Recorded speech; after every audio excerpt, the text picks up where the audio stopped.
Ya, bienvenidos. Esta sesión es la segunda sobre el neoliberalismo. La cámara está ahí atrás. Así que para que Vicente nos vea más adelante, saluden a Vicente. Hola Vicente. Hola. Ya, nosotros esta sesión íbamos a tratar algunos capítulos que tienen mucho que ver con lo que nos ha pasado estos últimos 2 días. Así que es interesante conectar e ir bajando la materia para que no sea tan teórica. Los capítulos se llaman La acción política y sus circunstancias, del sentido de una visión política y primeramente del neoliberalismo, y por último la concertación como convergencia de tradiciones. Yo me comprometí a traer listo el capítulo 3 y yo creo que es el que más va a conectar con lo que nos pasó, y podríamos quizás abrir un poco las preguntas y los comentarios referentes precisamente a la situación actual del partido. ¿Ya? ¿Quieren que parta con un análisis del capítulo y después vamos a la...? Sí. Bueno, el capítulo se llama La acción política y sus circunstancias. Es interesante porque habla acerca de la fractura que existe entre el discurso y la acción.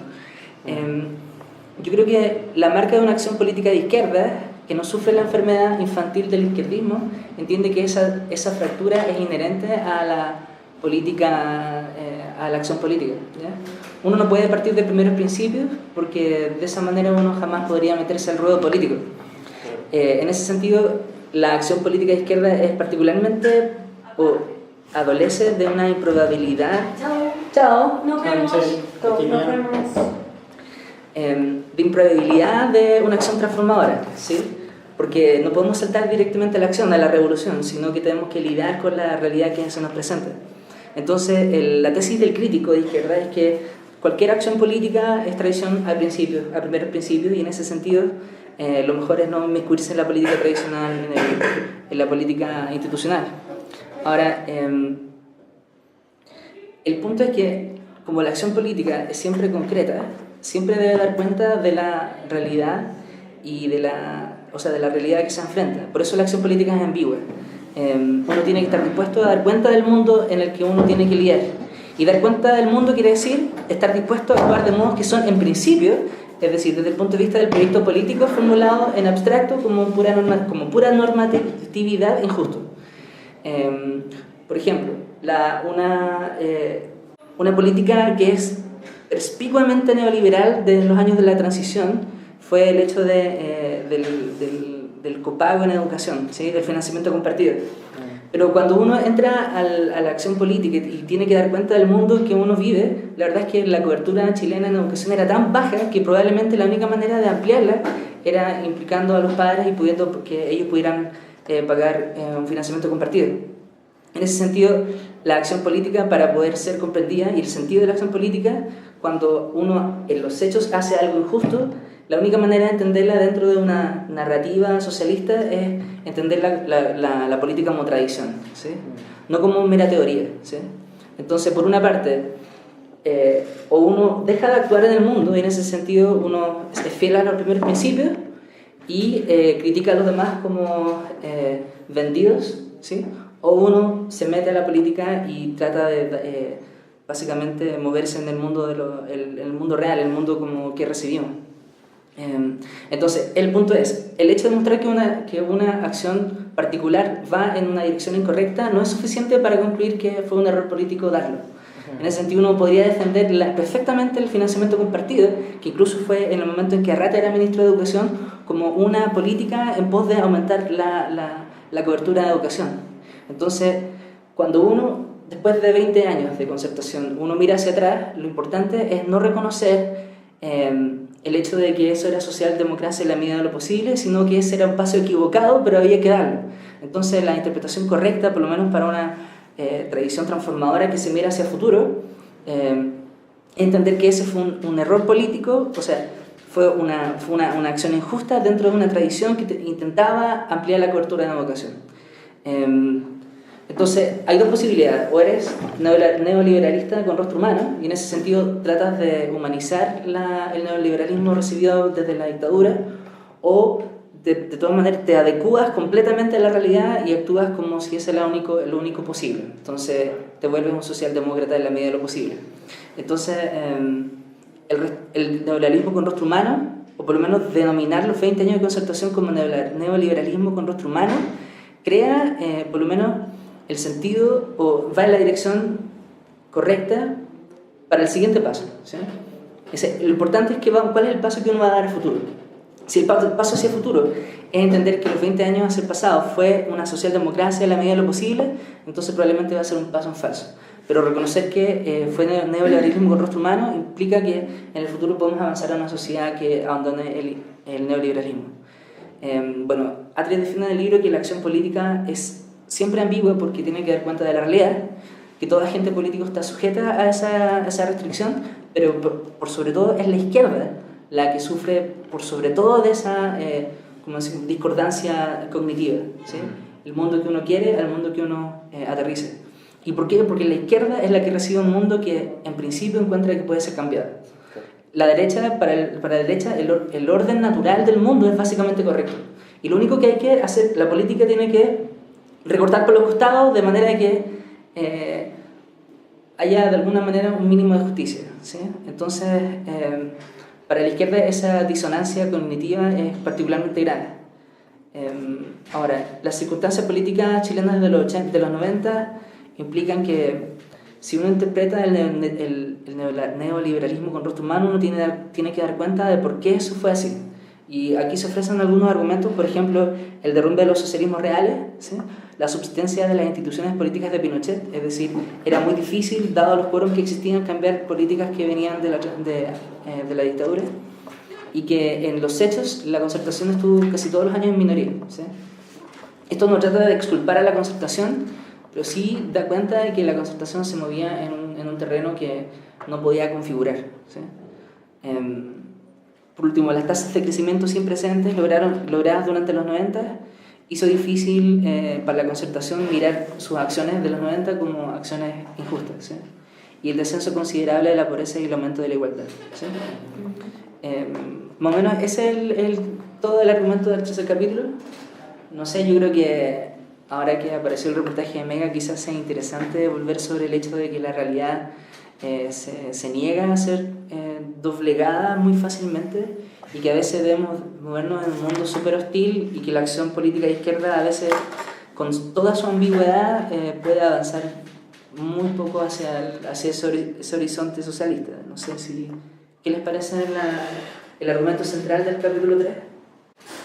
Yo creo que más que con el tema de la situación de Mega, a mí me ha hecho pensar mucho como los argumentos que algunos compañeros y compañeras han dado durante este día en las discusiones que hemos tenido, no solamente a propósito del tema de inversiones Partido Socialista, sino que también a propósito de decisiones atravesadas por la coyuntura presidencial u otras decisiones que son siempre complejas de tomar en política.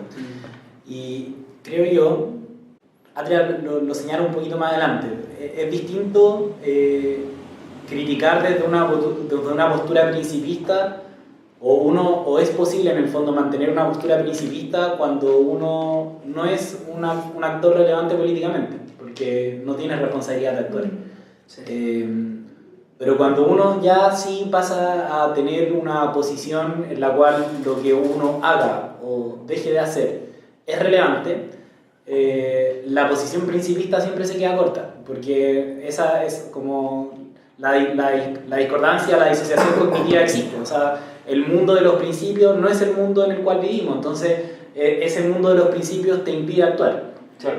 Entonces yo creo que eso ha cruzado en buena medida la argumentación que han dado algunos compañeros y compañeras como para defender determinadas posturas que de repente se quedan sin posibilidad de dar como una conducción o un camino, claro, para avanzar en alguna dirección. Entonces yo creo que casi esta parte debería ser como lectura obligatoria para cualquier militante de izquierda, porque creo que te permite también calmarte, o sea, entender como dónde estás parado, cuáles son las complejidades y no caer simplemente como en el argumento de chuta, yo soy más puro que tú, este me traicionó, estos son vendidos y claro, probablemente eso deriva en la enfermedad típica de la izquierda de terminar quebrándose en millones de partes. Sí, a mí me pasó algo muy parecido a lo que decía Cristóbal, que me ha pasado leyendo el libro de como conceptualizar un montón de cosas que claro, como que eran parte de lo que pensaba o de la forma en la que uno siento que estamos haciendo política dentro de la izquierda socialista, pero que, claro, no le tenía como... O sea, no lo tenía conceptualizado en el fondo. Y claro, me parece muy interesante esto de que la política, la acción política es esencialmente ambigua y por lo tanto el desafío es cómo uno da cuenta de esa ambigüedad y no cómo uno hace una acción política sin ambigüedad, que es mucho de lo que uno está acostumbrado a escuchar como por ser militante del PS en las condiciones en las que está el partido hoy día. Claro. Y claro, en el fondo, quien realiza hoy día una acción política que no tiene esa ambigüedad tan evidente, en realidad no es porque sea una acción política mejor, sino porque está en una acción política que se hace desde una organización que tiene un proceso de maduración que todavía no llega a su ambigüedad o porque no han accedido a estos espacios, en el fondo, institucionales o de poder. Pero en el fondo es una cuestión que es esencial de la acción política y no algo que muestre que la acción política esté equivocada. Entonces, como uno, también como decía Cristóbal, desde un pensamiento un poco más frío, un poco menos visceral, es capaz de como reconocer esa ambigüedad y trabajar con ella.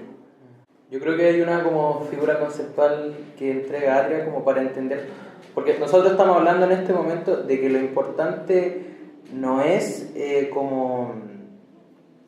caer en contradicción al momento de la acción política, porque eso, como decíamos, para nosotros es problemático, particularmente para la gente de izquierda, sino que más de no caer en contradicción es dar cuenta o explicar el porqué de esa contradicción y, como dice el Vladi, insertarlo en una narrativa. Y la figura a la que me refiero, que creo que sirve para explicar esto, es cuando Fernando Adria dice dar un paso atrás, pero dos para adelante.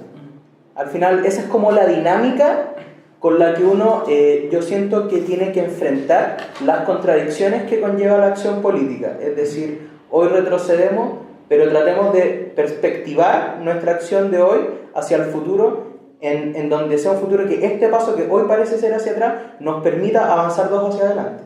¿Qué te parece a ti, Pablo, el hecho de que, bueno, tú has militado más tiempo que yo en ese sentido, quizás has vivido más como esta pregunta, y es que cada vez que la izquierda trata de meterse como al ruedo político tiene que transar, y en ese sentido el Partido Socialista, como la pretensión de un partido de masa, como sufre de ese problema quizás mucho más que el Partido Comunista, porque la izquierda tiene una fuerza centrípeta a atomizarse, a disgregarse por el hecho de que los que estamos en el gobierno siempre tenemos que básicamente actuar en un tablero súper restringido.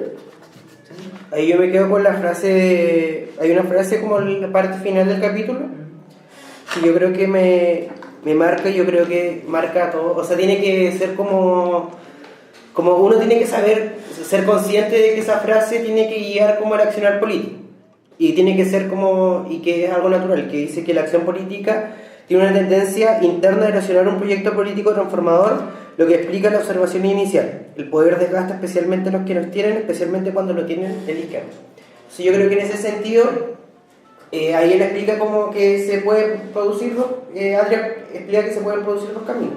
Uno puede ir como consciente de esa contradicción y trabajando en base a ella, o simplemente puede naturalizarla y quedarse cómodo.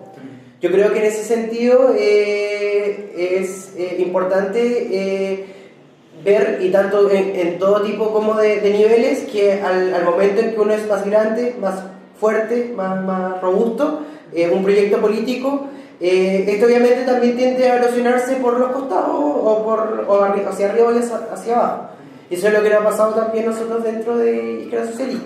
Con todo, digamos, o en todo proyecto político de izquierda va a pasar. Ha pasado también en el Frente Amplio, ha pasado también históricamente en todas las corrientes de pensamiento de la izquierda. Y uno tiene que saber ser, digamos, responsable con esa afirmación. Cómo uno le da herramientas a su proyecto político para que la erosión que se produzca no sea una erosión que en vez de erosionar termine quebrando, digamos, esa orgánica o ese grupo humano. Que en realidad es que ahí tiene uno o dos caminos, o trabaja, digamos, en base a las condiciones materiales, o simplemente uno se achancha y los que se quieran achanchar sigan achanchándose. Ahí es como natural la tentación de modificar el manifiesto de la izquierda socialista, como para adaptarlo al hecho de que hemos crecido como grupo para poder insertarnos dentro de una política que es un poquito más amplia y miramos ahora ya miramos con ojos más decididos los puestos como dentro de la mesa y tenemos funciones dentro de la comisión política, en ese sentido, o sea, justamente en esa línea uno o modifica sus principios para que se adapten a la realidad o lucha para que la realidad se adapte a la de uno. Ninguno de los dos extremos es sensato políticamente, ¿sí? Eso es como lo que me queda a mí. Yo por ejemplo, no creo que haya que modificar principios. O sea, yo creo que los principios nos tienen que tenerlos siempre presentes a la hora de actuar políticamente. Porque creo que, o sea, la modificación de principios implica que uno ya no tiene una idea que ordena o que permite ser un criterio de alguna manera de saber cuándo uno está dando un paso atrás o cuándo está dando paso adelante. Entonces, al final el principio es algo que guía la acción. Claro, que guía la acción, pero que no prescribe, digamos, cuál es la acción concreta en un determinado momento, sino que es la idea que orienta la narración más larga, ¿cachai? Entonces, yo creo que uno nunca tiene que caer, o sea, uno podría caer en dos extremos, como tú decís, indeseables, que el creer que lo que uno está actuando concretamente en la realidad de hoy es lo que hay que hacer nomás, o sea, es lo que debiésemos aspirar a hacer, y entonces eso deviene como en socialdemocracia en la medida de lo posible, o la postura principista de no actuar o no ensuciarse las manos y quedarse en una vereda criticando al otro por vendido y traidor, ¿cachai? Entonces yo creo que entre esos dos extremos se tiene que situar la forma en la cual nosotros hacemos política, pero siempre resguardando tener como esta guía que ilumine, que sea un faro como que de alguna manera ilumine, que nos permita ver, chuta, vamos bien o vamos mal. Claro, o sea, yo me quedo con lo que decís, Cristóbal, porque al final yo creo que mantener los principios, entendiendo que son como justamente ordenadores del horizonte y la acción política, yo creo que justamente lo importante no es ser principista, claro, y decir no nos ensuciamos las manos, sino que cuando llegue el momento de accionar políticamente, poder dar cuenta en base a los principios de la contradicción de lo que puede significar en un momento particular la acción política. Pero yo creo que en el caso, por ejemplo, que pone Atria o modificar los principios para adaptarse a la realidad, o modificar la realidad para que se adapte a los principios, yo creo que habría que establecer quizá un punto de equilibrio en donde podríamos estar un poco más inclinados hacia el tema de los principios, porque tampoco uno puede andar cambiando principio del día a la mañana. O sea, no sé, si yo lo veo en el caso de Izquierda Socialista cambiara sus principios, sacar un nuevo manifiesto, que poco menos que ahora somos terceristas, yo creo que sería muy, muy extraño en ese sentido. ¿Se acuerdan del ejemplo que da acerca de Lula? Sí. Lula recibió en Brasil sin mercado de capitales, sin un mercado constituido. Entonces lo que dice Lula es que él tuvo que construir el capitalismo para poder avanzar al socialismo. Entonces, una acción aislada en el mundo, sin una narración, sin principios que le den como orientación, yo creo que no se comprende, ¿sí? Claro. Entonces, para poder construir el socialismo tienes que crear un sistema de capitales. Pareciera ser contradictorio, pero si lo miras en el largo plazo, es una acción que se justifica en razón de esa narrativa, ¿sí? Ahora, ¿cómo interpretar, el reportaje Mega en esa narración socialista? ¿Sí? A mí me lo han preguntado muchísimo. Yo creo que a mí me importa tanto o más que lo que pasó, me importa lo que pase ahora. ¿Sí? Porque lo que pase ahora va a definir lo que pasó en el pasado. Sí. Como el pasado, a diferencia de lo que creen muchos, está abierto siempre a la interpretación. El hecho de que el Partido Socialista haya invertido sus fondos que recibió por las indemnizaciones de la dictadura, eso para proteger esos fondos, eso va a tener una interpretación completamente distinta si es que de aquí al futuro, por ejemplo, hacemos un nuevo pacto acerca del destino de esos ingresos. O sí hacer un fideicomiso más seguro para proteger más esos fondos. Yo creo que el paso que vamos a dar ahora va a determinar mucho si lo que hicimos en ese momento fue simplemente como usar las reglas del mercado en nuestro beneficio o simplemente, o por lo contrario, sino mantener un patrimonio para que ese patrimonio creciera y ahora actuar. ¿Sí? No sé si me explico. A mí como que me surge que esto puede entenderse como una lección sobre lo que significa la acción política y cómo debe mirarse. Porque al final cuando uno dice hay un hecho puntual que se analiza, yo creo que justamente como decíamos, el modo incorrecto de analizarlo sea viéndolo de manera como abstracta, aislada. Al final yo siento que algo muy útil de este capítulo es una lección que sobre la acción política no puede entenderse en hechos meramente individuales. Como tú decías, Vlad, al final, el por qué el pasado está en constante reinterpretación, porque justamente está insertado en una narrativa. ¿Y qué significa que esté insertado en una narrativa? Que la política siempre es situada. La política no es descontextualizable. Y eso es lo que justifica básicamente el argumento de que uno tiene que mirar en perspectiva histórica un hecho político puntual a la hora de analizarse. Y lo otro también es como uno eso lo proyecta hacia el futuro, que yo espero que sea lo que va a tratar más en detalle en el próximo capítulo, pero como el hecho de que, como dice el Vladi, el pasado siempre está abierto a interpretación y por lo tanto ¿qué representa el pasado a depender de cuál es la narrativa que uno lo inserta?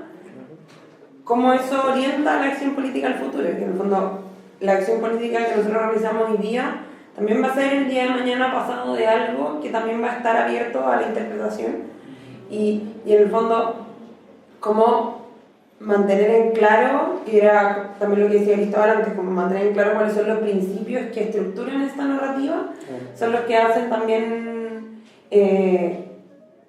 como lo que es la guía de cuál es la acción política que hay que proyectar hacia el futuro. Yo acá me quiero, como que esto me trae como o sea, dos ejemplos que es referente a lo mismo, que es lo que pasó con las municipales en la elección pasada y ahora. Yo me acuerdo que el 2011, cuando anunciaron los candidatos a los municipios, salió Jadwe, digamos, como candidato. Y a los comunistas los atacaron en extremo, como digamos, por pactar, digamos, con lo que era la concertación y toda la cuestión, de que prácticamente era un vendido, todo eso.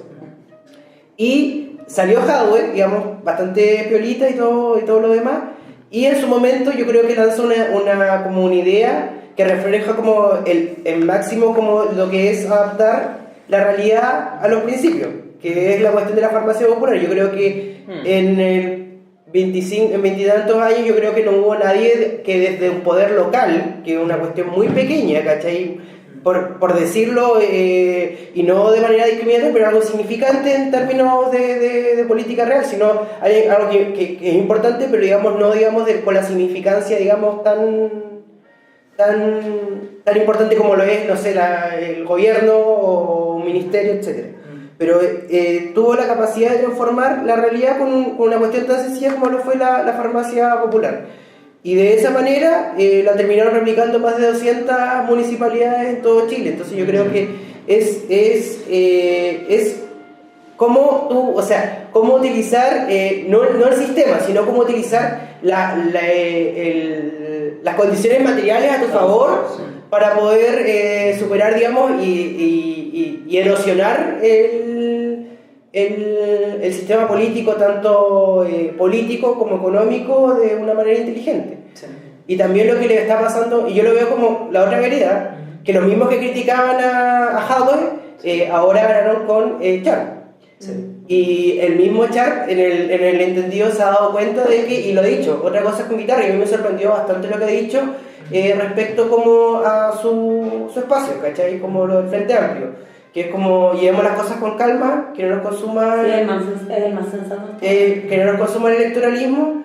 Y de hecho yo creo que son dos visiones digamos que van a ser, yo creo que los dos apuntan hacia el mismo lado. No, y además también ha insinuado que tiene que haber acercamientos con ciertas fuerzas de la nueva mayoría. Claro, que yo creo que son dos vertientes, o sea, en situaciones completamente distintas. Uno, digamos, en una política que se convirtió, digamos, en un éxito a nivel nacional, y el otro a través de como un proyecto local se proyecta hacia lo nacional. Son diferentes, pero me viene... Sí, se entiende. A mí también me hace mucho sentido que los comunistas hayan llegado al Parlamento, especialmente por el hecho de este proyecto de ley que trata de rebajar el horario de trabajo. Yo creo que probablemente esta sea una del proyecto de ley por decirlo así, marxista revolucionario que hay como discutiéndose en este momento. O sea, yo creo que el hecho de que saliera un proyecto de ley para tener más vacaciones, yo creo que, o sea, no quiero ser como conspirativo, pero creo que precisamente va como para tratar de frenar ese proyecto que trata de robarle al capital lo que en este momento tiene el trabajo. Porque de hecho ese proyecto también se plantea como un proyecto funcional al capital derechamente. ¿Sí? Sí, porque se hace bajo un criterio de eficiencia, sí, porque al final es la manera en que se entiende la eficiencia. Esa es la discusión como que justifica capitalistamente como la baja, y por eso tampoco es tanta la baja, porque, no sé, si uno escucha, hay un video de Carlos Pérez que está en la ARSI, le dura como 8 minutos y le preguntan cuáles son los puntos que tendría que tener un programa revolucionario de izquierda, y bueno, en un momento dice que el horario laboral que uno tendría que trabajar a la semana deberían ser máximo 8 horas. Él lo dice así, pero sin semanal. De lo que ¿Quién dice eso, perdón? Carlos Pérez Soto. Él dice 8 horas. Bueno, y él entrega otros puntos, pero me parece igual curioso que de alguna manera esto se justifique como por razones de eficiencia y quizás no por las razones que deberían estar, como, no sé, por ejemplo, tener más tiempo para autodeterminar tu proyecto de vida el cual querés realizar, por ejemplo, más como darle una óptica de horizonte emancipatorio y no tanto de eficiencia, porque uno puede decir, bueno, pero en Alemania trabajan hasta las 4 o hasta las 3, la gente llega a almorzar a su casa con los niños y la gente más contenta produce más, entonces es como curioso ese factor. ¿Damos el capítulo 5? ¿Tiene algún comentario más sobre el capítulo 4? O sea, estamos en el 3. Estamos en 3. Sí. Ahora vamos al cuarto. ¿Quién quería hacer el cuarto? ¿Tú eres el cuarto? Yo iba, pero no me lo preparé tanto. Ya. Ya, el capítulo se llama Del sentido de una visión política y primeramente el neoliberalismo.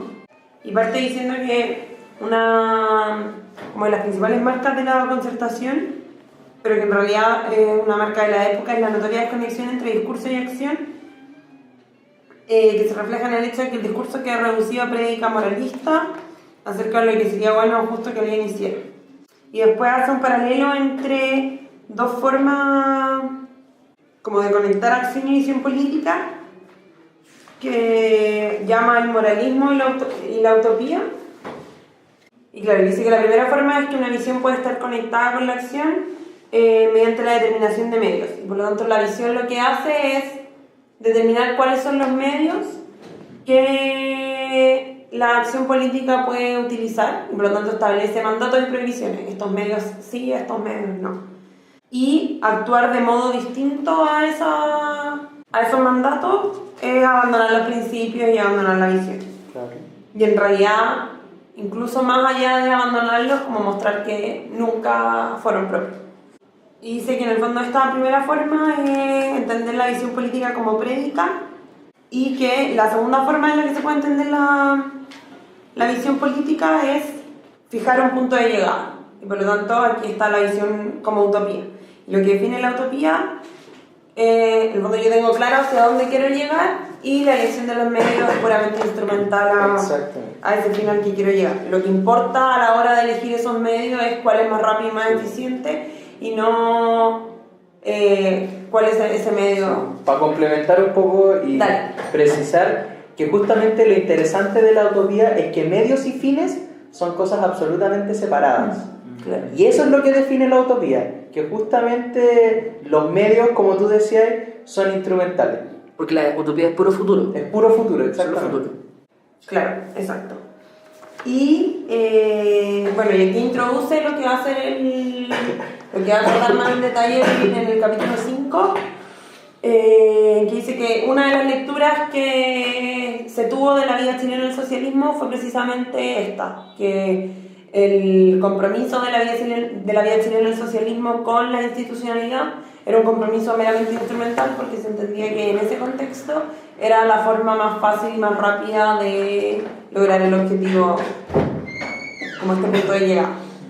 Y en esta comprensión, la visión, que era lo que decía Almeja antes, el déficit es que la visión política no tiene nada que decir sobre la acción política concreta. Y por lo tanto, ¿cuáles son los criterios? O sea, como no hay criterios informados por la visión política para decidir qué hacer. Y claro, el problema es que la acción política transcurre aquí y ahora. O sea, nuestra vida transcurre aquí y ahora, y por lo tanto la acción política tiene que tener sentido aquí y no en el futuro.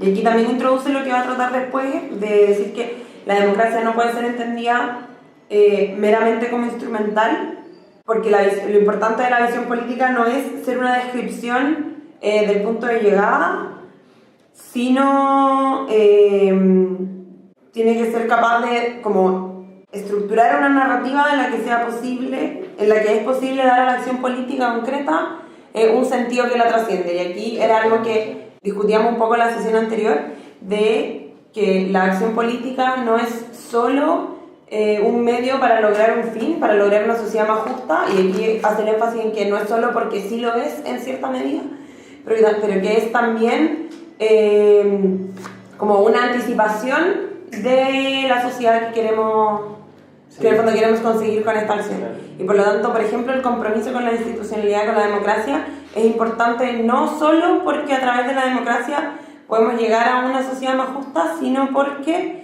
esta sociedad más justa va a ser esencialmente democrática. Ahí, por ejemplo, uno podría, ya que mencionamos al principio el ejemplo de la vía chilena al socialismo, ahí cambiaría de sentido la comprensión de lo que fue eso, porque en un inicio se menciona que al final como que se hizo porque era lo más práctica y pragmáticamente fácil y útil para como llegar al poder, pero en una narrativa donde justamente, como decía ahí, los medios son una anticipación y tienen una vinculación con los fines, justamente, y aquí también como hasta como un aprendizaje de lo que fueron los socialismos del siglo XX. Al final, el aprendizaje es que justamente los medios importan, porque en el siglo XX la postura era los medios que sean necesarios para llegar al poder y punto. Claro. Acción revolucionaria. Entonces aquí el aprendizaje justamente, y lo que le da la otra lectura a la vía chilena del socialismo, es que justamente el medio democrático institucional daba cuenta o iba a anticipar hacia dónde se estaba yendo. ¿Sabes que de hecho yo hoy día tuve una discusión por correo específicamente y pensaba este punto? Ya. Porque claro, nosotros tenemos la conciencia de que o teníamos en la Unión Popular de que la democracia era simplemente un medio que podíamos abandonar cuando llegara el momento de la revolución, pero que la democracia formal, burguesa, en realidad era una cáscara que teníamos que adecuarnos porque institucionalmente estábamos atados a ella. Yo creo que aprendimos la lección. Yo creo que en ese sentido, como deficitaria que aparezca la democracia, sí existe la promesa de su propia radicalización en los principios en los que se sustenta. Claro. La idea de radical igualdad, ¿sí? Por ejemplo, si tú radicalizas ese principio y que todos somos iguales, eso hace que las instituciones representativas sean más emancipadoras. Y por eso, volviéndome al correo de hoy día, no es indiferente en qué invierte el partido sus fondos, ¿sí? Porque lo que pasa es que nuestras instituciones, deficitarias como sean, tienen que anticipar o prefigurar el socialismo al que nosotros queremos llegar. Y si queremos insertar nuestras inversiones dentro de una narrativa socialista, es importante que el destino de los fondos por lo menos anticipen ese socialismo donde, al que queremos llegar. Porque si al final sacrificamos todos los medios, cuando llegue el momento de la acción, que probablemente no lleguen pronto, se nos va a haber olvidado lo que significa ser socialista. ¿Sí? Absolutamente. Yo ahí quiero tomarme de una brillante idea que, digamos, no está desarrollada en el capítulo, pero sí se le ocurrió a Atria durante la campaña, de la pre-campaña presidencial, que fue de pensar el socialismo como un mapa. En donde... Brújula. O sea, como brújula. No como mapa. O sea, como el contraejemplo. Como brújula. En el cual donde ahí teníamos que, digamos, buscar el camino para, digamos, para el cual, digamos, al cual estábamos apuntando. Y yo creo que eso es como hoy día pensar el socialismo. Yo creo que es como una, no sé si una, no, pero como una, es como comprimir el argumento en, digamos, en una frase, como ponerle un cliché, o sea, como ponerle un mote a eso. Yo creo que es, digamos, importante, y al final yo creo que es bastante lo que señala ahí, digamos, un poco menos, o sea, un poco más desarrollado, digamos, sin tanto el mote del título, pero es eso, y pensar el socialismo como una brújula en donde lo vamos a orientar. Bueno, ahí también hay una discusión que es bastante como importante y que se dio durante el proceso de renovación socialista, que era el tema de la democracia y el socialismo. Sí. ¿Cuál es el medio y cuál es el fin? Entonces, la democracia es un fin o un medio para el medio, que es el socialismo, o la democracia. Y ahí, para avanzar como con la siguiente idea, Atria termina esta como subparte de este capítulo criticando lo que él llama el principio portaliano, que es este principio que yo creo, o sea, a mí me lo pasaron en el colegio, que en fondo Portales decía que la democracia, si bien podía ser un buen sistema de gobierno, era un sistema de gobierno que requería virtudes. Claro, que requería virtudes y que requería cierto nivel de formación que las personas en Chile en ese minuto no tenían. Y que por lo tanto había que primero como dotar a las personas de esas virtudes y de esa formación antes de establecer un sistema democrático. Y la crítica es precisamente lo que veníamos diciendo. Si nosotros entendemos que la democracia es al mismo tiempo el lugar de llegada y la acción política hoy día, resulta que estos medios, como medios fines de la democracia, son profundamente pedagógicos en sí mismos, y es a través de la propia democracia en que uno se forma para la democracia. Y que por lo tanto no hay tal cosa como una virtud democrática que sea como separable del ejercicio democrático. Yo ahí veo, por ejemplo, una crítica un poco a la tecnocracia, de que por qué pensar que unos pocos virtuosos que están bajo el mismo sistema que todos los demás van a poder como incluir esas virtudes en todas las personas, porque al final, claro, el problema con el principio portaliano es que si todos viven en la misma forma de gobierno, ¿qué le haría pensar que casualmente unos van a resultar más virtuosos que otros y esos virtuosos van a empezar como a instaurar la virtud en los demás? Si al final todos viven bajo el mismo sistema de gobierno. Yo creo que por eso como homologarlo una crítica a la tecnocracia al final. En el fondo dice que la negación de este principio portaliano no es una negación al diagnóstico que uno incluso podría compartir, sino una negación de las conclusiones. Y en el fondo aquí empieza a hablar de que la izquierda necesita reconocer, porque en el fondo la crítica de la izquierda al principio portaliano ha estado más orientada en negar su diagnóstico. Sí. Y aquí dice que es algo relevante para la izquierda, que es una cuestión que también trata más adelante de nuevo, reconocer que nuestras formas de vida son deficitarias y que la democracia que tenemos hoy día es cierto que es una democracia formal, pero la solución a eso no es negar esa democracia formal, sino radicalizarla, como decía Blay antes.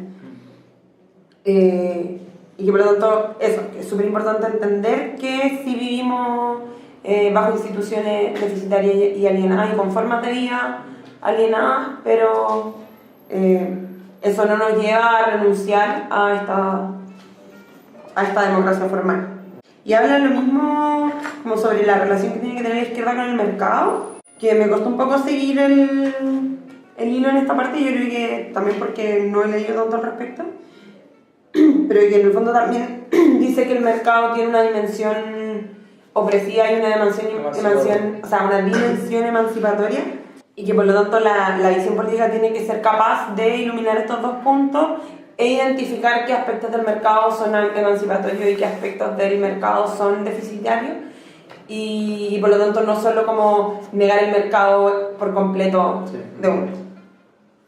De hecho, ese argumento lo desarrolla Atria en un libro que se llama Mercado, Ciudadanía y la Educación, y él establece que el hecho de que los padres elijan es una parte de la dimensión emancipadora del mercado en la educación, en el sentido de que los padres con el financiamiento compartido pudieron escoger el colegio que ellos querían. Esa es la parte emancipadora. Claro. Pero la parte que oprime del mercado de eso es que si hay una contratación perfecta, el colegio también puede decidir no elegir al niño.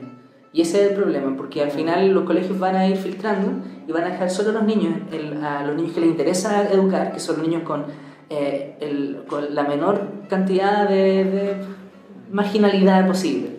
Entonces al final el mercado tiene un lado emancipatorio, y es que te permite ejercer la libertad, el sentido de libertad de poder escoger el proyecto educativo que mejor se adapte a tu proyecto de vida, y tiene la parte opresora, que es que si es que le damos el mismo derecho al colegio a elegir a quién estudiantes como educar, al final termina un sistema público recibiendo a quien los colegios no quieren recibir, que son los cabros con más problemas. ¿Sí?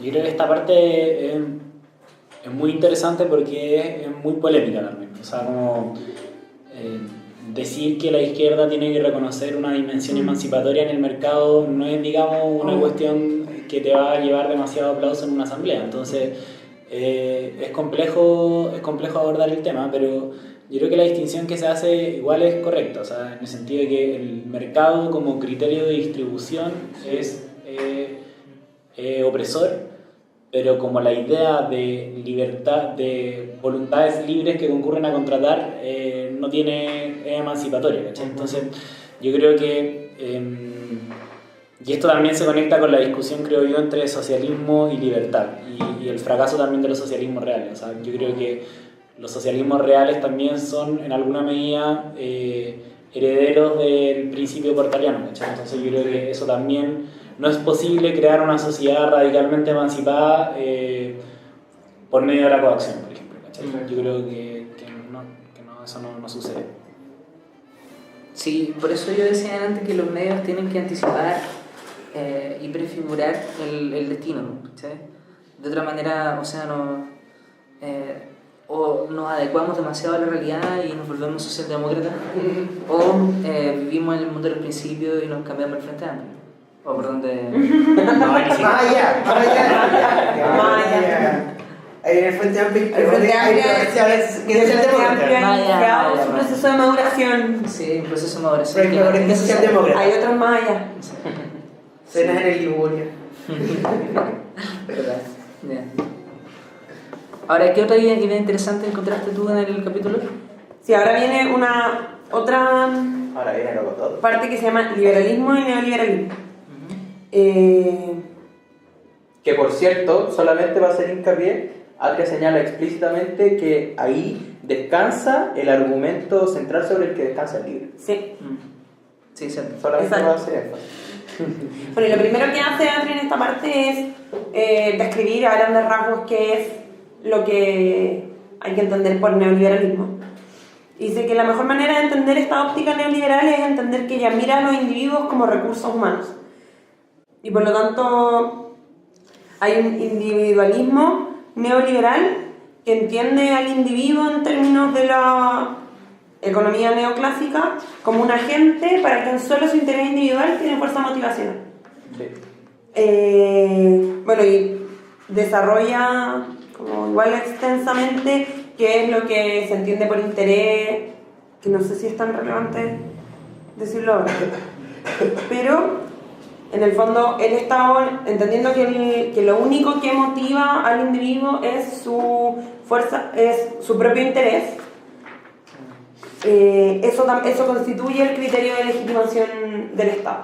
O sea, si nosotros entendemos que el Estado, como surge de este contrato social en el que en realidad yo estoy cediendo parte de mi libertad solo porque me interesa que esa libertad sea protegida por este ente superior y no estar yo como en el riesgo de que cualquiera puede venir y matarme. Entonces yo la única porción de libertad que yo voy a ceder va a ser aquella mínimamente suficiente para poder proteger el resto de mi libertad. Y al final eso, puntualmente lo que el pacto social fundaría neoliberalmente como en intereses individuales, lo evidencia con el ejemplo que da harto de Adam Smith, del panadero, que al final el panadero no le entrega por benevolencia pan al que viene a comprarlo, sino porque el que viene a comprarlo le ofrece plata y tiene hambre y tiene plata para pagar el pan. Claro, y dice que lo que hay que tener claro de esta tesis neoliberal es que ella no es refutable empíricamente, que para mí, que yo creo que es algo muy interesante. En el fondo lo que el neoliberal está diciendo no es los hombres y las personas de hecho se motivan solo por la búsqueda de su propio interés, sino que sea su propio interés lo único que los motive, es lo único que le da cierta estabilidad al mercado en condiciones de escasez y competencia, que es como el modelo dentro del cual el neoliberal funciona. Y por lo tanto, claro, una persona perfectamente podría tener otros intereses como más altruistas y no individualistas, pero en este modelo de competencia en el mercado esa persona va a desaparecer porque va a tener gastos mayores que aquella que está solo mirando en su propio interés. Entonces, que es una teoría no como descriptiva de los hechos, sino fundamentalmente normativa.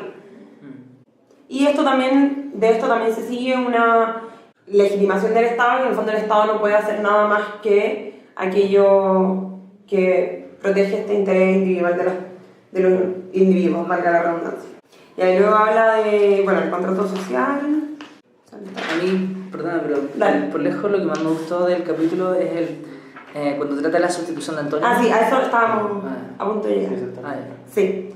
Y dice que, en el fondo, si el neoliberalismo reclama ser el heredero de la teoría liberal, entonces hay que ver si es que efectivamente eso se puede entender como en la praxis política. Y aquí dice que en el fondo, que es lo que hablábamos antes un poco, por un lado tenemos teoría política y por otro lado tenemos tradición política, y que por lo tanto la teoría política sería lo que está en abstracto y la tradición política sería lo que está en concreto y que se define fundamentalmente por cuál es la tradición a la que se opone. Y de esto sigue que el neoliberalismo solo puede ser entendido como heredero del liberalismo en el plano de la teoría política, pero no en el plano de la tradición política, porque los mismos conceptos, los mismos principios, las mismas instituciones que sostenía el liberal, el neoliberal hoy día lo sostiene en contra, o sea, como aliado con quienes eran los antónimos del liberal originariamente y no en esa misma posición. Ahí tú querías agregar algo. Sí, es que precisamente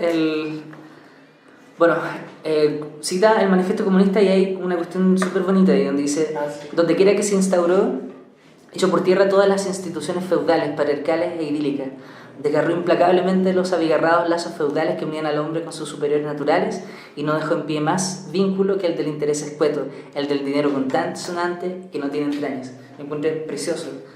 Bueno, siempre que lo leo me emociona. Pero la idea, después cuando cita precisamente la sustitución de antónimos, yo le daría como un poquito más de atención a esto. Dice: la idea liberal de competencia es rutinariamente denigrada por la vía de contrastarla con el amor fraterno. Así se trata como de falsear la idea. Para el liberalismo clásico, sin embargo, el antónimo principal de la competencia no era el amor, sino el monopolio. Y lo mismo, los antiliberales oponen escepticismo, sabiduría moral, pero en realidad hay que oponerlo a falsa certeza y fanatismo. Propiedad privada es comparada para refutarla con con la caridad, mientras que los liberales la veían como una alternativa a las confiscaciones regias. Las actitudes instrumentales se comparan con actitudes morales que en realidad se oponían en ese tiempo al derroche y el exhibicionismo cortesano. Entonces, básicamente, lo que pasa es que el liberalismo tenía su hostis, su enemigo, y en la posición concreta que implica la política, lo que pasa es que el neoliberalismo, como posición concreta, no está en la misma posición que el liberalismo. Entonces, esta es la cuestión más como polémica del libro, y es que en realidad el heredero legítimo como posición concreta de política del liberalismo es el socialismo. Y ahí uno cierra el libro y como toma un vaso de agua. Sí. Yo no sé cómo es. ¿Sabes? Sí, de hecho, es más duro como le dice, porque dice que el verdadero neoliberalismo... El socialismo. O sea, claro, la realización de la utopía neoliberal es el socialismo. No, y en el fondo también esto uno lo puede extrapolar a tantas otras cosas, como, no sé, desde, aprovechando que vemos aquí gente del Frente Feminista, como si uno adhiere hoy día a los postulados del feminismo liberal, uno está negando una etapa crítica del feminismo que sí es continuadora del feminismo liberal en su inicio. Sí. O sea, era valioso cuando nació como teoría. Claro. Y hay que rescatar todo, ese es el punto, hay que rescatar todo lo valioso de esa teoría y tratar de limpiarla y seguirla hacia adelante. Eso es lo que significa que una tradición política esté viva, ¿sí? Ahora, no sé qué comentario tienen acerca de esto. ¿Cuál es el hostis actual de nosotros? El neoliberalismo. El neoliberalismo. No, y en realidad es muy interesante esto de como entender a qué es lo que los principios se oponen. Que en realidad no es posible definir como posturas políticas en abstracto, sino necesariamente entendiendo a qué es a lo que le hacen frente, contra qué pelean. O como dice alguien, como de repente, dime a quién te opones y te diré tu y al final pasa a ser incluso más relevante quién es tu enemigo que cómo tú te defines a ti mismo. Es que eso tiene que ver, a mi juicio, con parte del rollo, no está explícito, pero a mí me da la sensación que tiene que ver con el rollo del lenguaje negativo de Atria. Que al final tampoco es que sea, cuando uno dice uno está negando una posición política, no es pura negatividad, porque al final, al ir negando, también se va proponiendo, porque entendiendo que cuando uno niega hay un conjunto de acciones posibles que se va reduciendo, entonces no puede ser cualquier alternativa a la que uno proponga. Entonces, en ese sentido, es interesante la definición, es como una proposición de definición política negativa. Yo así como lo leo un poco, no sé qué opinas. Yo creo que, a mí lo que, conectándolo igual quizás con lo que conversábamos antes en las sesiones de populismo, esto tiene que ver también con la idea de un exterior constitutivo, ¿cachai? Que en el sentido de que no es solamente importante lo que uno plantea en concreto, sino que la identidad de un determinado sujeto, en este caso de una tradición, se constituye también por lo que está fuera de ella, ¿cachai? O sea, no es posible pensar una tradición solamente desde su positividad, sino que también desde qué es lo que tiene al frente. Si no, en realidad no tiene sentido. Y bueno, yo creo que esta es como una idea más schmittiana, en el sentido de que la relación política es la de amigo-enemigo, ¿no? Que eso es como la relación política central. Sí, sí. Y eso además desvirtúa como la posición de mucha gente que dice como que no se involucra hoy día en movimientos políticos puntuales porque como que están todo el día peleándose y como que creen que es posible como llegar a acuerdos, no en el sentido como de los acuerdos de los 20 años de la Concertación, sino en el sentido como de que es posible, no sé, como convencer meramente, como solamente desde las ideas y desde ahí, como... Retórico. Sí, no, y no solo retórico, sino que además como que es posible construir políticamente como en una parada como de no enfrentarse. Bueno, y que yo creo que eso es mentira, ¿cachai? Sí. la política no es buena.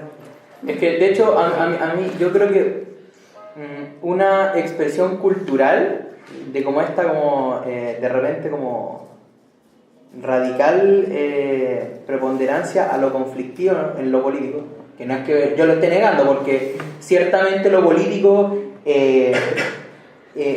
incluye lo conflictivo, ciertamente, pero por ejemplo cuando uno escuchaba esa frase como en la mesa no se habla ni de religión, ni de política, ni de no sé qué, porque lo que dice esa expresión cultural es que justamente el factor esencial de lo político es un conflicto irremediable, y para mí justamente eso es como una forma un poco acotada, cerrada, un poco limitada de entender lo político, porque sí, lo político es conflicto, pero es una forma de mediar con el conflicto, es una mediación para el conflicto, no es negar el conflicto, pero es entender de que es eso, pero no solamente eso. No, y también que ese conflicto no es solo, y en muchos casos ni siquiera es como que uno tenga concepciones distintas de cómo se llega o cómo es una sociedad más justa, sino que conflictos de intereses económicos, de poder, de privilegio, que no es posible conciliar si no es por como el enfrentamiento de esos intereses. Claro. A mí se me viene a la cabeza dos cosas. Una, el no más FP, que hoy en día está muy de moda. Después de que uno ha dicho no más FP, te dicen, ya, pero entonces, ¿cuál es el problema? ¿Son las FP o son las pensiones? Y todos en esa tensión dicen, chuta, perdón, no, son las pensiones, hay que subir las pensiones. Y en ese momento uno claudica de tener un enemigo, que es una cuestión súper importante para, como decía Cristóbal, constituirte a ti como sujeto político. La idea de identificar al enemigo. Y eso quiero conectarlo con otra cosa. No sé qué opinan ustedes del hecho de que el enemigo, el hostis del Frente Amplio, sea el duopolio. O por lo menos esa es la manera discursiva en que ellos levantan su proyecto político. Como una alternativa al duopolio. Ese es como, y no el hostis que nosotros hemos identificado, que yo hice la pregunta y todos dijeron, obviamente, neoliberalismo. Entonces, ¿qué consecuencias políticas o qué consecuencias en realidad de la constitución del sujeto político tiene esa manera de configurar la línea de amigo-enemigo con el Frente Amplio? O con nosotros en realidad, del Frente Amplio hacia acá. Claro, es que yo creo que ni lo tienen claro tampoco. No es como algo como... Es que yo creo que va a sonar soberbio, pero que es una frase para galera, ¿cachai? Como muy bonita, ¿cachai? Pero que al final es un cascarón vacío, no dice nada, ¿cachai? O sea, es una frase que sirve, ¿cachai? Porque obviamente el duopolio hoy día está asociado... Bueno, el duopolio además es una cuestión que no tenía nada que ver con lo político, se refería a un término mediático que había entre Copesa y el Mercurio, y después el 2003, para la elección presidencial pasada, pasa a ser un término como aplicado al sistema político, ¿cachai? Pero es en realidad como ni concertación ni nueva mayoría, ni concertación ni derecha, o ni nueva mayoría ni... Y también yo creo que... Yo pensaba que venía de Estados Unidos, como demócrata y republicano, y de Otón. No. Si el término como duopolio se hizo famoso en 2013. Tampoco es... Antiguamente uno que otro lo mencionaba, ¿cachai? De hecho, pero si uno empieza, por ejemplo, a ver las candidaturas de la izquierda extraparlamentaria, nunca hablaron de duopolio, ¿cachai? Yo creo que eso les permite a ellos, de alguna manera, en la identificación del enemigo, ser lo suficientemente amplio como para tener dentro de ellos el partido liberal, ¿sabes? El partido poder. Pero ojo, yo encuentro que si uno se toma en serio esa aseveración, incluso uno podría leer que porque cuando uno habla de duopolio, el Frente Amplio homologa a la izquierda y la derecha. Básicamente la izquierda y la derecha son lo mismo, escojan a nosotros. Ojo que eso para mí tampoco es coincidencia cuando el Frente Amplio de repente salen estas declaraciones, nosotros no somos ni izquierda ni derecha, somos ciudadanos. ¿Cachai? Porque al final para mí eso da cuenta que si uno se toma muy en serio esa aseveración del duopolio, estáis diluyendo lo político, estáis negando lo político. ¿Cachai? Y para mí eso en principio es problemático. Igual ahí yo creo que también uno le puede dar otra lectura desde lo mismo que dice en el libro, porque así como al final del capítulo 5 dice que la declaración de la Unidad Popular de que el compromiso con la democracia era meramente instrumental, es una declaración que hoy día uno puede entender estratégicamente y que en realidad ese compromiso no era meramente instrumental, sino que era real. Claro. Pero tenían que decir que era instrumental porque si no lo iban a acusar de socialdemócrata. Sí. Y eso lo importante no es lo que uno declara, sino lo que uno hace. Sí. Y en ese sentido uno puede decir como da lo mismo, o sea, como siendo caritativo en el Frente Amplio, como tratando de plantearlo desde su lado, porque uno podría decir, en realidad, ellos declaran que su enemigo es el duopolio, pero a lo mejor lo que hacen es distinto. Y que en el fondo también, como no es tan fácil juzgar lo que alguna fuerza hace políticamente desde lo que declara que hace. Sí. Pero yo creo que hay una distinción importante entre esos dos ejemplos, que tiene que ver con el recorrido histórico que uno y otro traen, ¿cachai? Sí. En el sentido de Sí, de que, todas maneras. claro, la izquierda o la dirigencia de la Unidad Popular o Allende tenía que abogar por la vía democrática de manera estratégica, pero en el fondo la izquierda o el movimiento popular en Chile tenía una tradición de compromiso con la democracia que es innegable, ¿cachai? Y entonces eso al final supera o es más fuerte que la apelación estratégica de Allende. En cambio, lo que a mí me pasa con la apelación del Frente Amplio o la identificación del enemigo como el duopolio es que le da un horizonte de corto plazo. Es solamente una cuestión electoral. Y proponer un cambio Cuando habla de la convergencia entre el PS y la DC, que dice que discursivamente era una convergencia planteada por oposición a Pinochet, pero que en realidad no era eso. Eso está en el último capítulo. Claro, en el quinto. Sí. Todavía no es en el cuarto.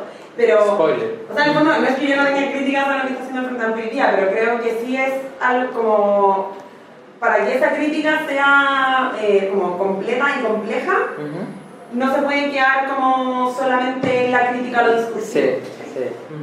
De hecho, yo tampoco creo que eso sea quizá representativo tampoco del Frente Amplio, pero yo creo que, como dice la Isa, claro, uno tiene que tomar en cuenta la acción y el discurso. Pero yo creo que sí, ese discurso es una manifestación de alguna, por lo menos, facción importante, no sé si importante, grande, chica, como sea, pero de una facción presente dentro del Frente Amplio en donde niegan lo político. No, y también está el problema que también, o sea, como que Adrián lo menciona en el quinto capítulo antes de que existiera el Frente Amplio, pero yo creo que es efectivamente el problema. De hecho, sí, a mí me pasó pasó lo mismo. de que en el fondo está teniendo un discurso como de izquierda, pero que en realidad no es capaz de transformarse en un discurso político, como universal, que tenga como un planteamiento como para como para el pueblo, Claro. sino que es un agregado de demandas como locales. Sí. Y lo que le falta, creo yo, es la visión política que como le dé como inserte todo eso dentro de un relato. Sí, pues ahí es donde hace contra este movimiento social, partido Claro. político. Yo tuve una conversación hace poco con un amigo del Frente Amplio y bueno, llegamos a la conclusión de que a veces cuando discutimos no diferenciamos en concertación con C mayúscula, y C minúscula. como un nombre propio de una alianza electoral que se proyectó después de los 90 y como proyecto político, ¿sí? Porque lo que me decía él es que en realidad el proyecto político de la concertación con C minúscula había cruzado la nueva mayoría y lo que habíamos terminado al final de la nueva mayoría era lo mismo que habíamos tenido antes. Mi posición es que yo creo que la concertación con C chica, yo creo que no sobrevive sino hasta el proyecto de fin al lucro, como al proyecto de inclusión en educación de Bachelet. Yo creo que eso marca el fin de un consenso ideológico, un pacto ideológico entre la ADC y el Partido Socialista. Y en ese momento yo creo que se quiebra la idea de concertación como un proyecto como a largo plazo. Sí.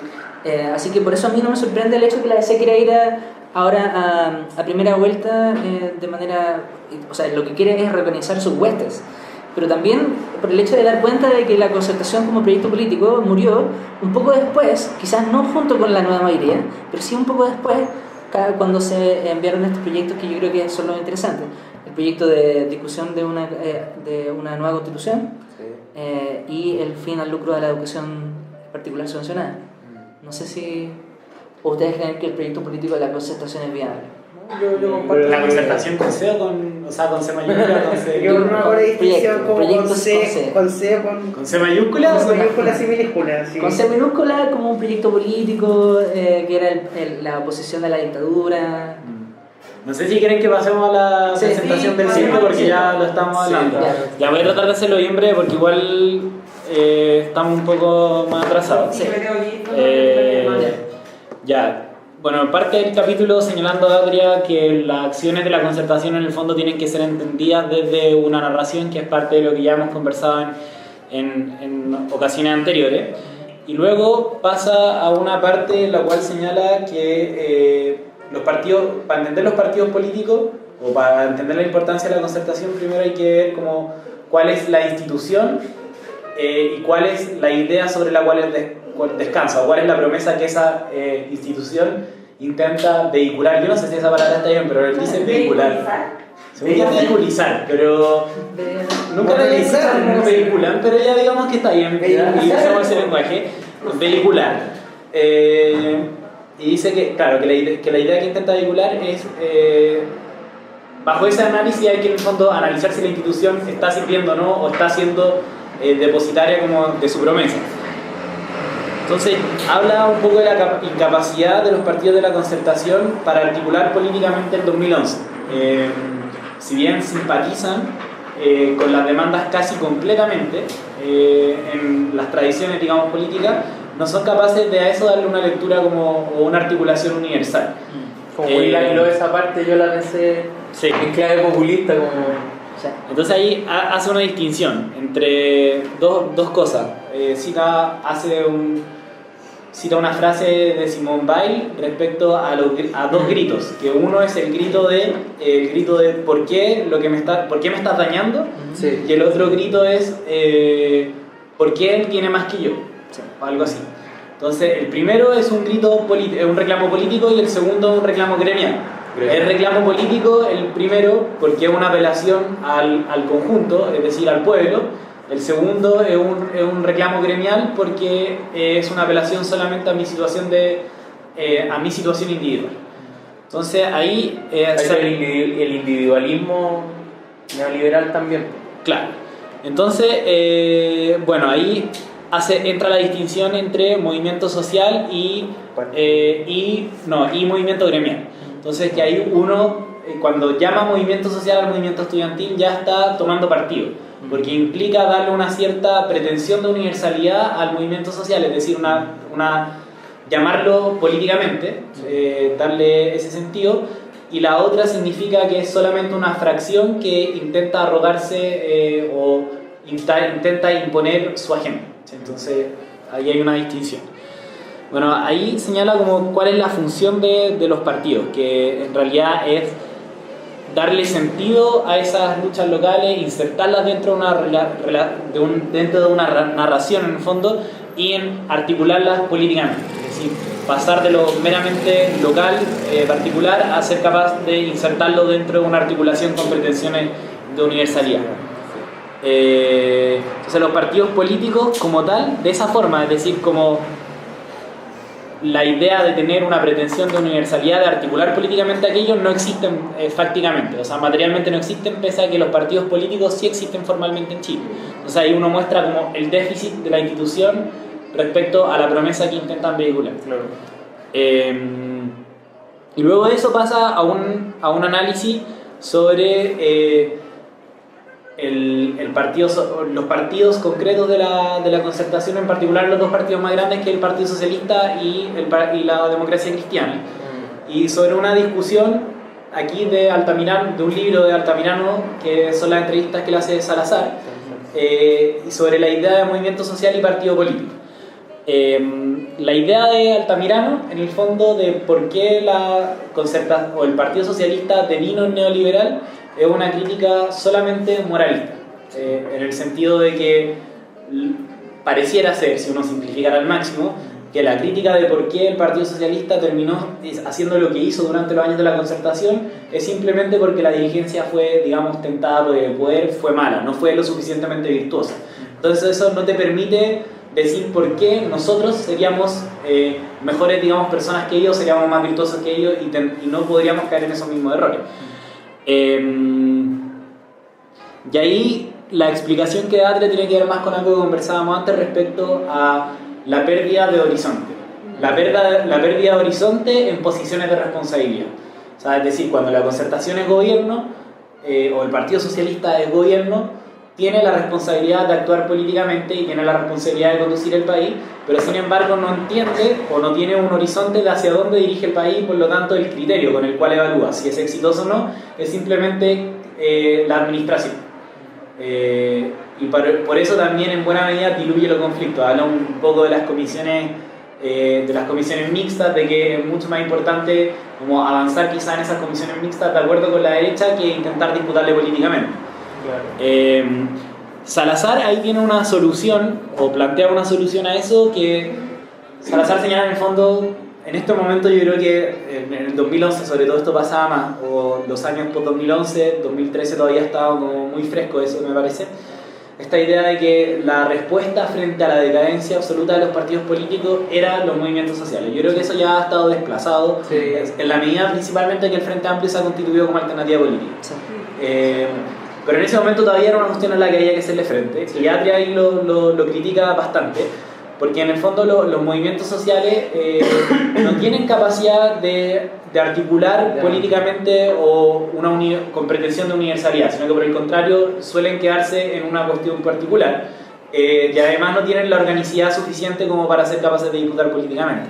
Entonces la solución de Salazar en el fondo se cae, porque también cae un poco en el moralismo, en el sentido de que no me voy a pervertir con los partidos políticos y voy a esperar que sea el momento de la acción, en el momento en el cual las masas se van a tomar el poder. Claro. Y eso tampoco explica, que ahí esa también una crítica de Atria, explica como qué haría uno después de tomado el poder.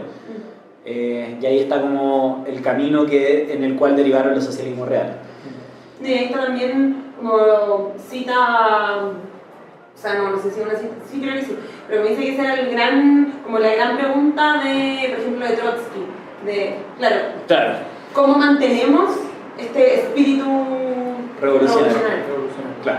Bueno, y después de ese análisis en el cual critica como la idea de los movimientos sociales, que también tiene que ver mucho con una frase que señala de salvar el alma y no la ciudad. Es decir, que un poco mantenerse en la idea principista sin actuar políticamente, pasa a la defensa de por qué habría una convergencia de tradiciones entre la tradición que representa la democracia cristiana o la tradición social cristiana, humanista cristiana, con la tradición socialista. Y ahí de nuevo pasa a la idea de oposiciones concretas. Entonces el hostis de la democracia cristiana se situaba en el centro, porque era el hostis, por un lado era la derecha conservadora y por otro lado era la izquierda marxista. Y el problema de la democracia cristiana o su pérdida de identidad pasaba porque la izquierda marxista o la izquierda socialista ahora no era marxista. Y yo creo que ahí, más de entrar en la discusión de si sigue siendo el marxismo un método de análisis válido, o sea, un método de análisis para interpretar la realidad, yo creo que la crítica o el análisis dice relación con que no hay una izquierda, digamos, que no tenga un compromiso con la democracia representativa. Yo creo que por ahí va más, porque si no nos podemos entrar en una discusión muy larga. Sí, o sea, en el fondo eso es, como la caída de los socialismos reales. Y entonces, ante esa pérdida de hostis por la izquierda, la democracia cristiana sí tenía como una cierta fuerza que la tira hacia la derecha. Entonces, Atria decía que no había ninguna posibilidad, de prever el futuro de si la crisis de identidad de la democracia cristiana se iba a resolver hacia la derecha, pero sí que en el fondo era un argumento forzado de entender que la democracia cristiana era de derecha, en la medida de que todas las críticas que había recibido la democracia cristiana por parte de izquierda era la derecha encubierta. Entonces, asumir como en primera persona que la crisis se resolvía por la derecha significaba un quiebre con su tradición. Entonces, por eso podía converger. Oye, yo me voy a ir porque está cumpleaños mi hermano, así que... Ya. ¿No lo voy a avisar? Te avisamos de creo que la discusión terminó muy bien. Ya. Y el sexto para el próximo, ¿no? ¿Y algo más? ¿Y algún libro más? Sí. ¿Sí? Igual el sexto es largo. No, yo cerraría Bien con largo. esto y ahí decidiría que seguimos. Bueno. Ya. Ya. No, no. Ya, pues entonces, eso es más o menos el análisis de la democracia cristiana, y el análisis del Partido Socialista ahí se relaciona principalmente con el tema de la democracia representativa. El elemento vinculante. Claro, y un poco con lo que ya habíamos hablado, es decir, si el compromiso de la vía chilena al socialismo era con la democracia, era instrumental o era algo más que eso. Claro. Y Adria, bueno, señala que en la argumentación de Allende uno podía leer dos cosas. En algunos pasajes una argumentación instrumental, pero en otro algo más. Entonces, y él señalaba en el fondo que el argumento de Allende tenía relación más con convencer a una izquierda radicalizada de que no estaba deviniendo un socialdemócrata, más que ¿cómo se llama? Más que eso fuera efectivamente cierto. Y lo otro que señala que es interesante es que en el fondo la izquierda como asumir o insertar dentro de su tradición el compromiso con la democracia como algo más que una cuestión estratégica, pareciera ser que no habría ya puntos de disonancia entre la democracia, entre la tradición que representa como el socialcristianismo con la tradición socialista. Y lo último, que es un punto que se trata más adelante también en el capítulo 6, es respecto a la socialdemocracia. O sea, que la izquierda, el socialismo en el fondo en Chile ha tenido siempre una crítica hacia la idea socialdemócrata, y era principalmente en ese tiempo como una crítica a la idea de democracia representativa, es decir, la imposibilidad de en las vías o con los medios que te provee la democracia burguesa ser capaz de construir una sociedad nueva. Pero sin embargo Adria cree que hay que mantener la crítica a la socialdemocracia, pero de otra forma, es decir, hacia la despolitización que la institucionalización de las ideas socialdemócratas genera. Es decir, a esta idea como de que los sujetos terminan deviniendo en clientes de las instituciones socialdemócratas del Estado de Bienestar. Eso es básicamente como el capítulo. Es súper interesante porque tenemos la democracia cristiana en este momento yendo a primera vuelta. O sea, ¿cómo debe interpretarse eso? ¿Es solamente una afán electoral? ¿Ustedes ven ahí algo más profundo? Yo veo algo más profundo. ¿Sí? Porque, o sea, yo conozco personalmente a una persona que es miembro fue miembro de la Junta Nacional, y es muy cercana a Carolina Goich, y ellos ven que ellos han visto desdibujado su identidad. Como de que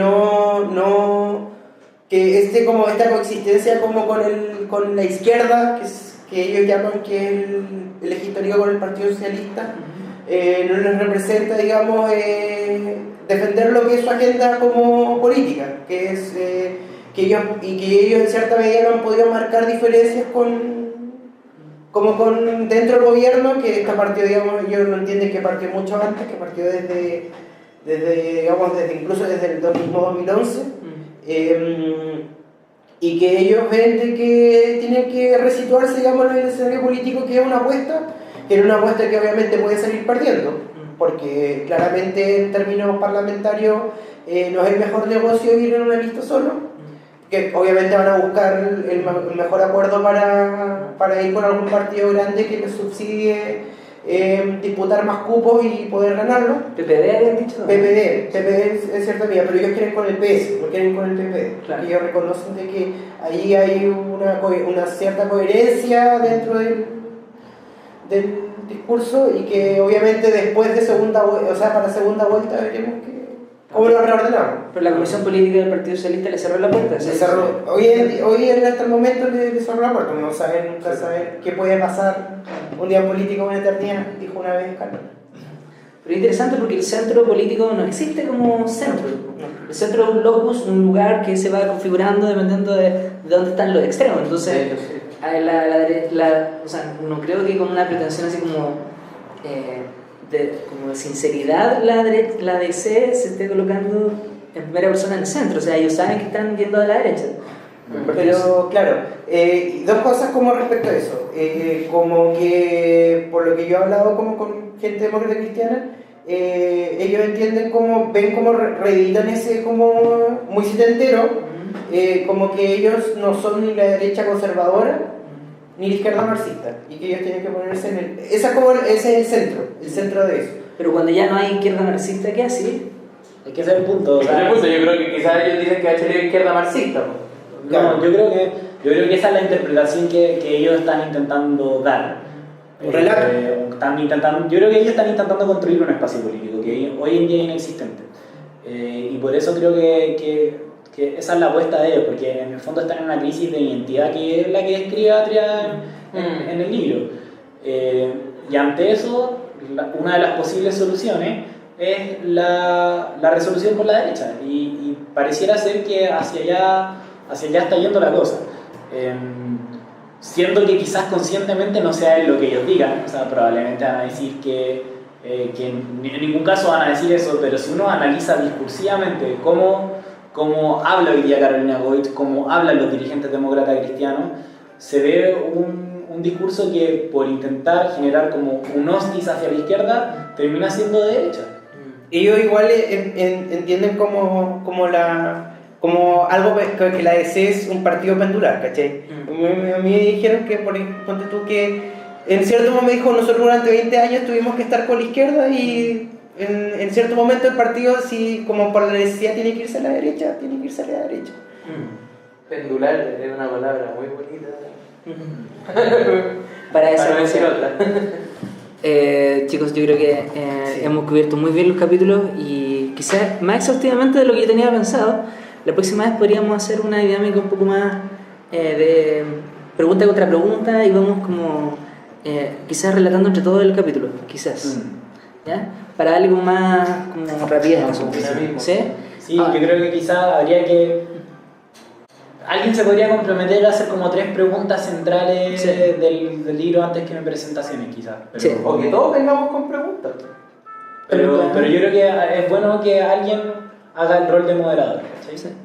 Porque que pueda dirigir un poco la discusión, porque hoy día estuvimos, o sea, repasamos todo el contenido, pero estuvo mucho más lenta que las veces pasadas. Sí. La otra vez igual se había quedado corta quizás en ver como el contenido, pero ahí está más dinámica. Sí, yo creo que la idea es que no transformemos esto en un club de lectura.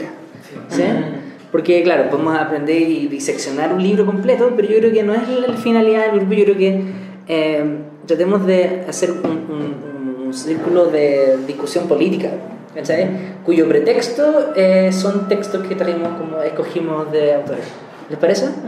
Ya, entonces la próxima yo puedo traer el último capítulo listo, lo tiro y vamos sacando ideas de esas. Y quizás hay un moderador para la próxima sesión distinto, y asumimos un moderador por sesión nomás. Perfecto. ¿Sí? Ya, entonces quedamos en eso. El video lo voy a subir, yo creo que hoy día o mañana. Y gracias. ¿La censura es pertinente? No, nada de censura. Así que gracias. Nadie, señor Transparencia. Sí, ya. Muchas gracias por venir. Acá. Adiós.